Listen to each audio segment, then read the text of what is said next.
Boa noite a todos. Sejam bem-vindos à quarta noite do 12º Colóquio Nacional de Estudos Linguísticos e Literários CONAEL, Multiletramentos, Educação, Linguagem e Sociedade. A reflexão acerca dos conceitos de letramento, multiletramentos e cybercultura auxilia a prática docente do professor de língua estrangeira, possibilitando o desenvolvimento das competências necessárias ao ensino emancipador. A mesa debatedora desta noite contempla a discussão acerca dos multiletramentos na formação do professor de inglês.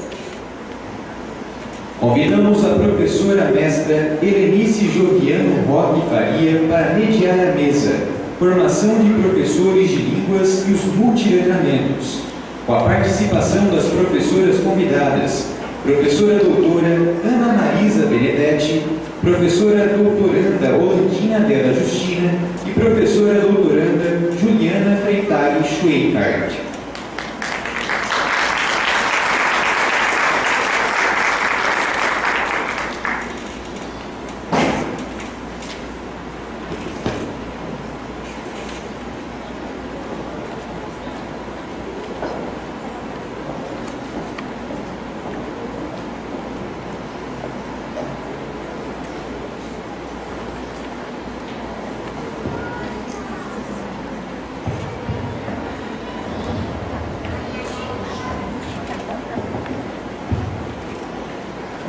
Boa noite a todos. Temos o prazer de mediar mais uma mesa nessa noite desse evento tão importante do nosso campus. E eu quero apresentar a todos vocês a professora Ana Maria Benedetti.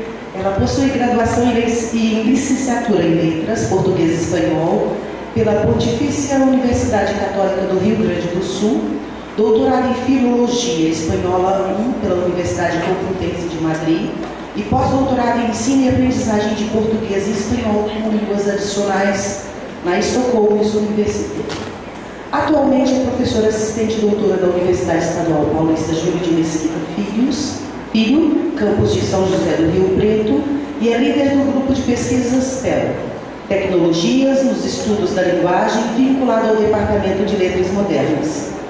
Foi pesquisadora principal do projeto temático Teletanda em Brasil, Línguas Estrangeiras para Todos, apoiada pela FAPESP no período de 1/3 de 2007 a 2010.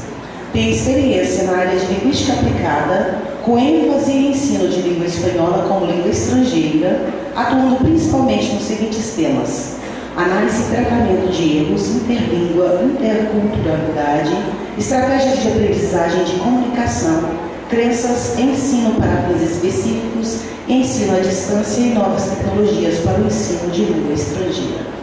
Professora Ana Marisa Benedetti, seja bem-vinda a esse campus, esteja à vontade conosco.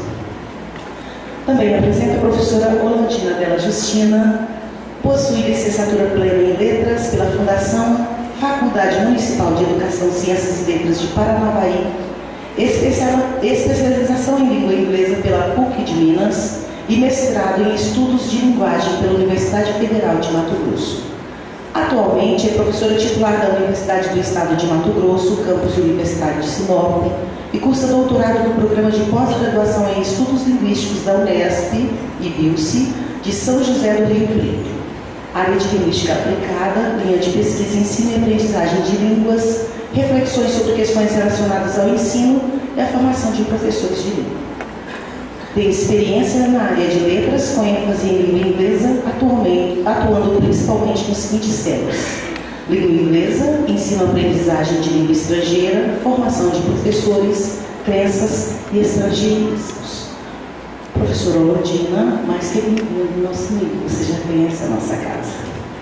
A professora Juliana Freitag possui graduação em licenciatura plena em Letras pela Universidade Estadual de Mato Grosso, especialização em inglês instrumental pela Universidade Federal de Mato Grosso e mestrado em linguística aplicada pela Universidade do Vale do Rio dos Sinos. Atualmente é professora titular da Universidade Estadual de Mato Grosso. Tem experiência na área de letras, com ênfase em línguas estrangeiras modernas, língua inglesa, atuando principalmente nos seguintes temas: ensino e aprendizagem de línguas, formação de professores, crenças e linguística aplicada à língua estrangeira. Professora Juliana, esteja à vontade, a casa é sua. Bom, passaremos a fala então à nossa mesa e todos têm 15 minutos para exposição, essa é a professora Benedite, que terá 20 minutos. A seguir, então, passaremos aos debates. Pedimos licença, então, para descermos e para que todos possam fazer uma exposição usando, então, os recursos necessários.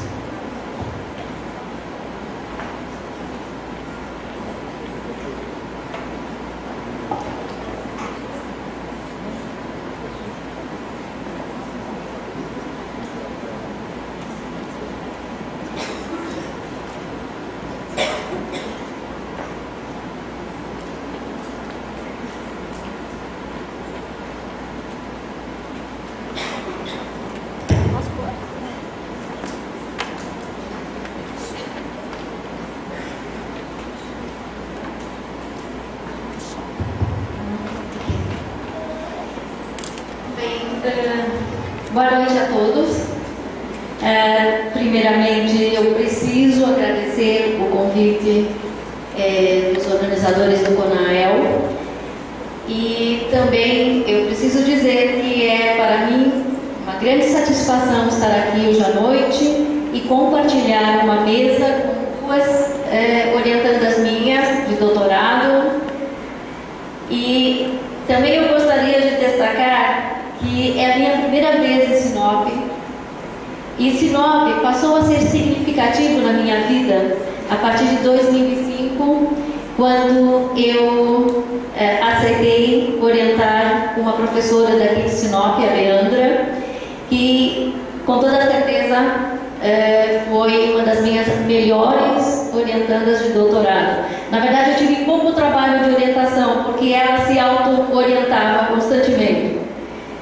Agora eu estou vivenciando essa experiência com outras duas docentes daqui de Sinop, e então eu reforço que para mim é um prazer imenso compartilhar a mesa com vocês duas.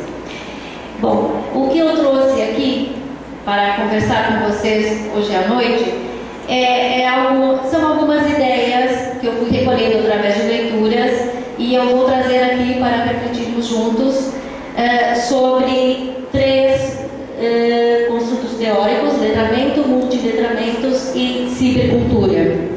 Mas para chegar a isso,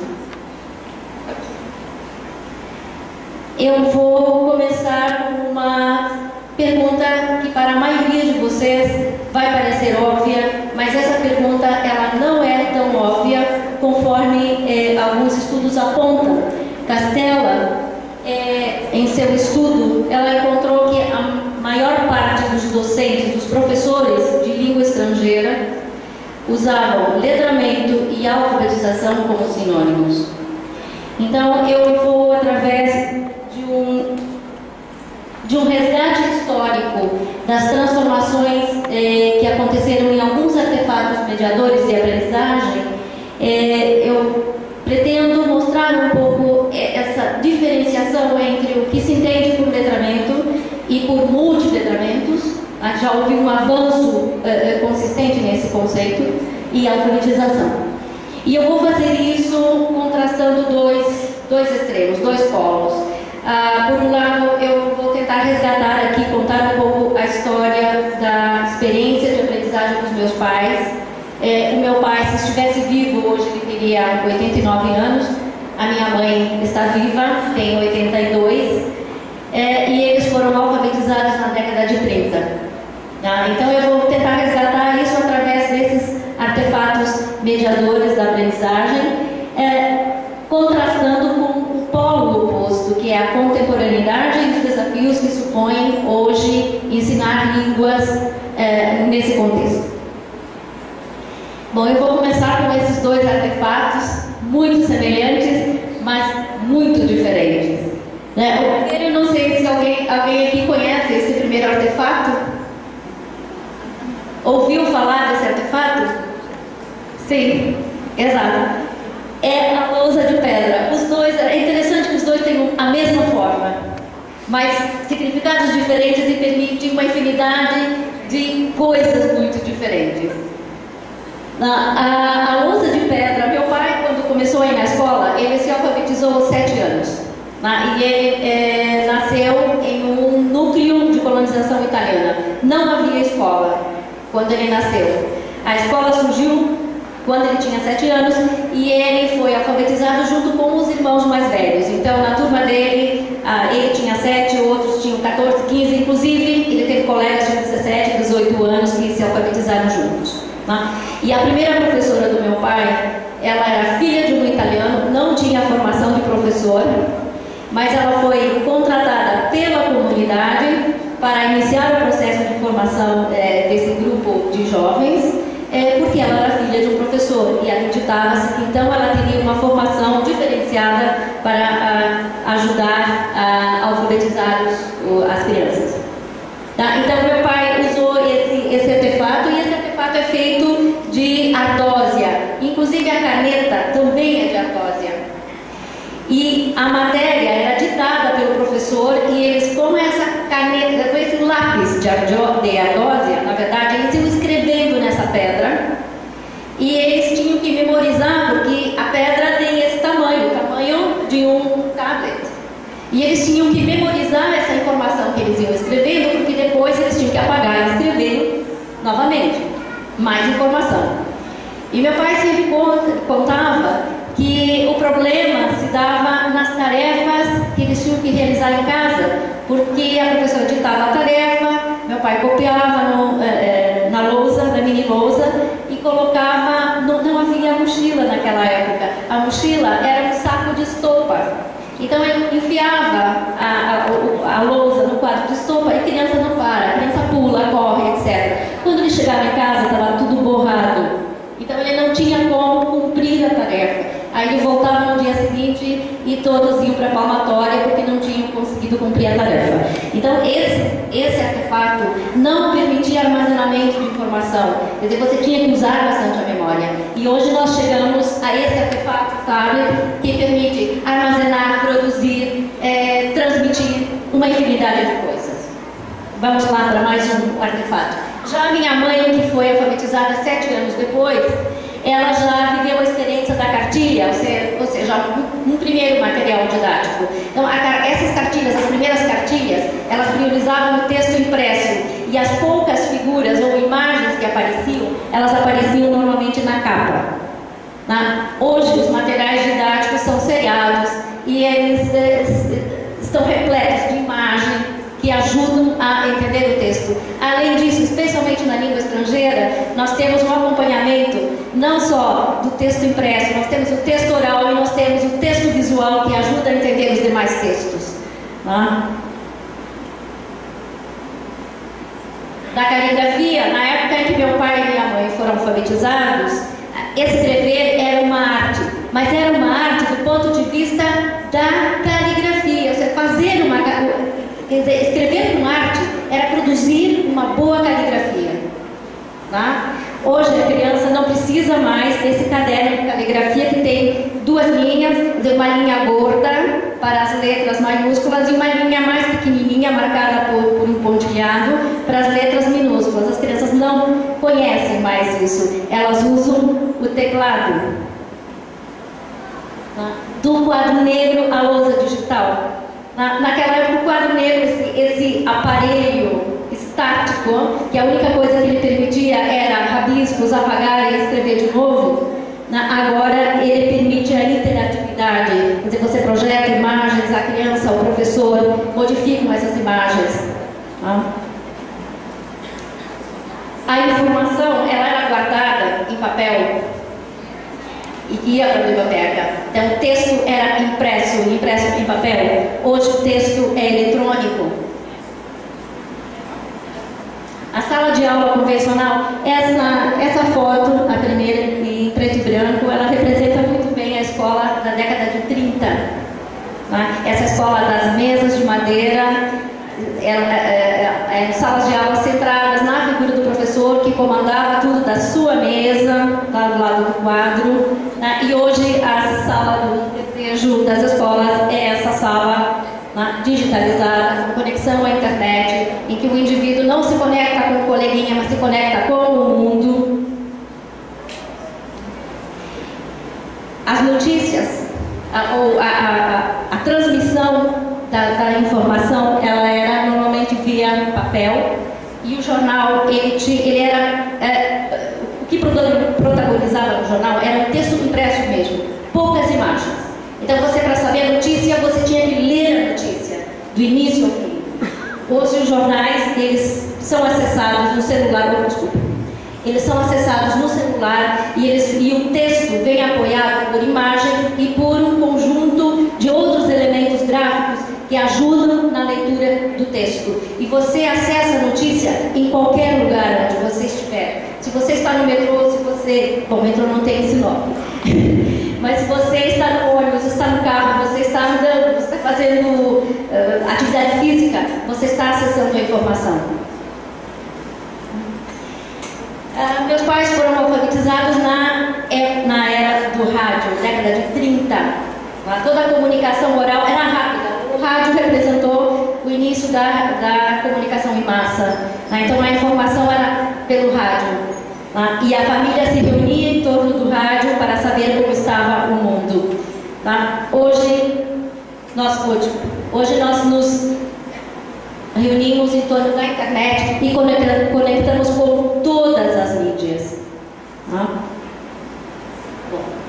Então, esse termo alfabetização, que representa bastante o processo vivenciado pelos meus pais e também vivenciado por mim, eu acredito que em muitos de vocês, na verdade, ele foi dominante aqui no Brasil até a década de 70, foi o termo que se usou na escola para essa primeira experiência de aprendizagem das crianças, e ele responde a uma concepção tradicional de ensino-aprendizagem que considera a leitura e a produção textual como habilidades individuais. Então, a atividade de ler e escrever é concebida como um conjunto de habilidades que são desenvolvidas de modo progressivo e especificamente na escola, visando alcançar uma competência leitora e escritora ideal. Então, isso é alfabetização.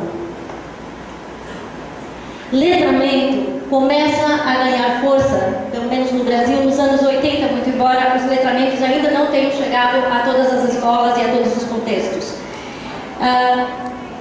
Provavelmente por influência dos textos de Paulo Freire, mas os textos primeiros que refletiam sobre letramento são textos de Maricato, Leda Tufuni, Angela Kleiman, Roxane Rojo, Magda Soares, entre outros.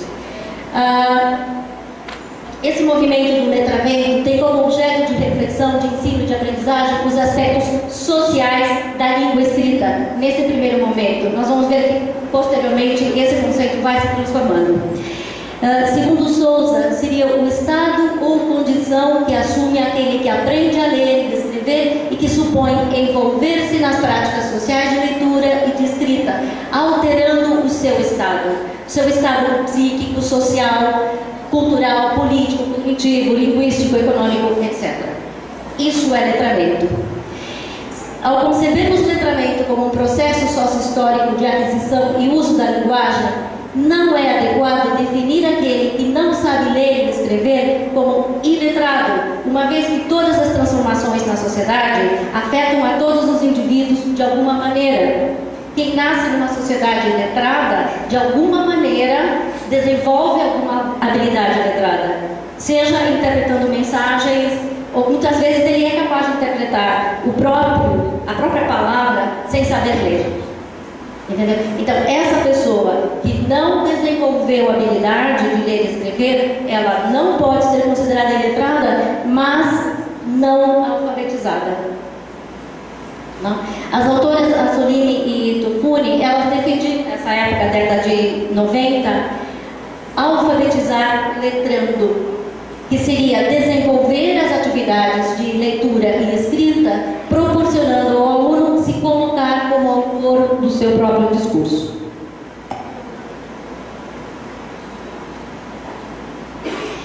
Mas a sociedade é um organismo extremamente vivo e a sociedade vai se transformando e as necessidades vão surgindo.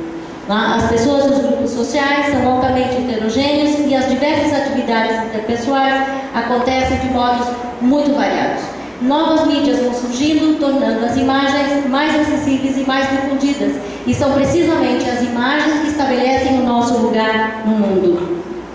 Desde a infância, o aluno é apresentado a formas de representação e comunicação diferentes daqueles que nasceram em um mundo de predomínio dos meios impressos. Eu nasci no mundo de predomínio dos meios impressos. Eu fui alfabetizada nesse contexto. No entanto, o letramento, pelo fato de pertencer a uma sociedade letrada, a sociedade e as experiências que fui vivenciando foram me impelindo para um letramento autônomo. Bom, essa figura eu peguei na internet, não fui eu que desenvolvi, não sei como é que eu não tive essa ideia antes, como diz o Leva, mas ela representa bastante bem o momento em que nós vivemos, numa sociedade globalizada, quer dizer, globalizada não no sentido de fechada, mas uma sociedade globalizada no sentido de totalmente aberta, que está conectada. E essa sociedade aberta e conectada, ela permite a vivência da interatividade em todo momento. Através dela, eu me conecto por meio de redes,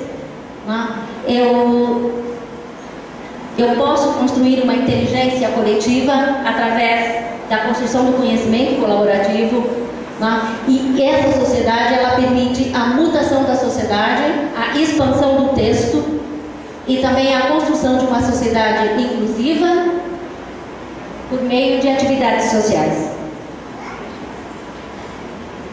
Então chegamos ao que nós vivemos hoje, que é uma nova cultura, uma cibercultura.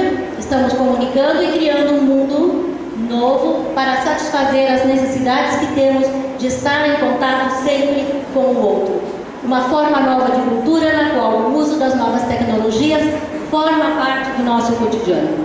E nós nos apoiamos nela para realizar todo tipo de atividade a ponto de se converter em uma nova forma de viver, em uma cultura que está tão integrada em nós que cada vez fica mais difícil viver sem ela.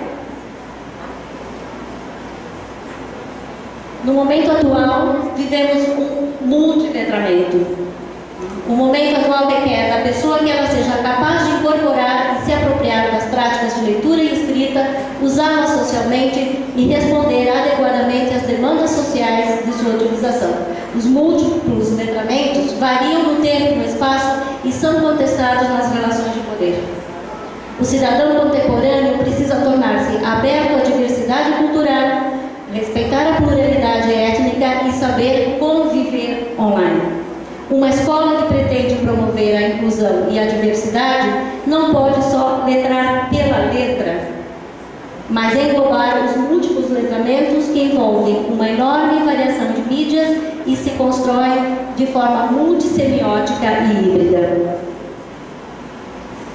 A linguagem não acontece num vácuo social e os textos, tanto orais como escritos ou imagéticos, têm seu sentido construído por interlocutores localizados no mundo social. Portanto, é possível situar os discursos. Podemos aprender a problematizar o discurso hegemônico da globalização e os significados antiéticos que desrespeitem a diferença. A mídia atual e o seu potencial de linguagens têm influenciado um novo conceito de letramento, um conceito plural. Permite o acesso a habilidades visuais, amplia de forma extraordinária as possibilidades pedagógicas, fomenta a igualdade e a diversidade e promove o desenvolvimento da capacidade crítico-reflexiva. Ensino e letramentos. A escola é a principal difusora de letramentos. No entanto, ela ainda não garante que os alunos possam participar de modo efetivo em práticas letradas da sociedade. Isso foi o que mostrou o estudo de Castella. Observa-se uma defasagem na abordagem dos letramentos em cursos de formação docente. E eu falo isso da minha universidade, em que os letramentos, eles não são protagonistas no programa do curso. Eles entram de forma periférica.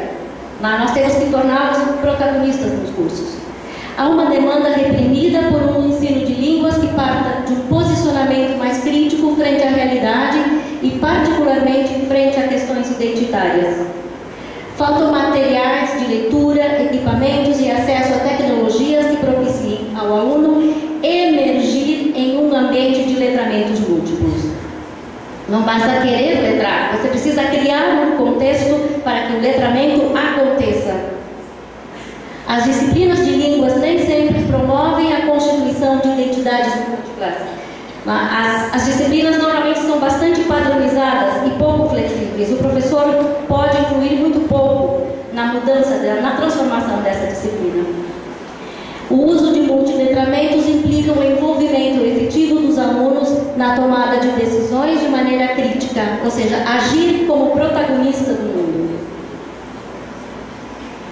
Os múltiplos letramentos em aulas de língua envolve o uso de várias e diferentes mídias, tanto de recepção quanto de produção de língua. Não basta só produzir, você precisa receber. E não basta só receber, você precisa produzir nessa mídia, usando essa mídia. Implica o uso de textos significativos para o aluno e para a sua comunidade. Textos variados e autênticos, não necessariamente presos aos materiais didáticos. Já entendi. O currículo, ele é dinâmico e parte da realidade. Tem como princípio de estruturação a prática social e não o conteúdo. Os conteúdos, eles têm a função única de orientar e organizar ou registrar o trabalho do professor, mas não a sequência de aprendizagem.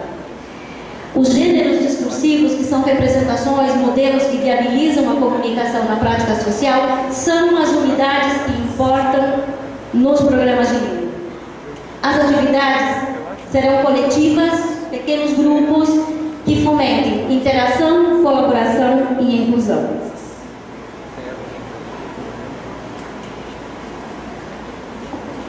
Bom, era isso. Muito obrigada pela atenção e aguardo vocês depois para discussões.